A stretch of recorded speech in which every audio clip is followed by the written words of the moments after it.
Il trend è confermato, i veneti stanno facendo un lavoro eccezionale e devo dire che già a vedere quello che è accaduto ieri e accadrà immagino anche oggi, il comportamento dei veneti ti fa sentire orgoglioso di rappresentare questa comunità.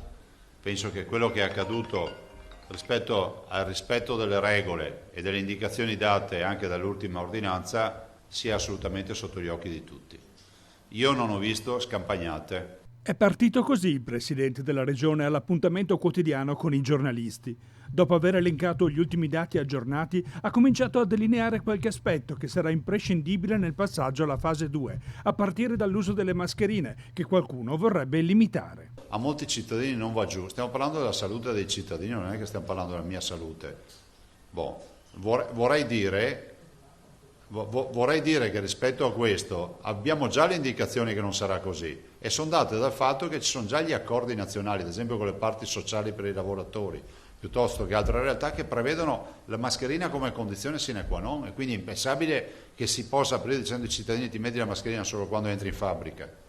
Cioè, non funzionerà così. Proprio in queste ore si è intensificata l'attività del governo, una cabina di regia e una conferenza coi presidenti di regione. Sono dunque attese novità nelle prossime ore. E noi siamo pronti ad affrontare la sfida, rispettosi di quello che saranno le indicazioni del mondo scientifico, coscienti che non sarà una passeggiata, coscienti dei rischi,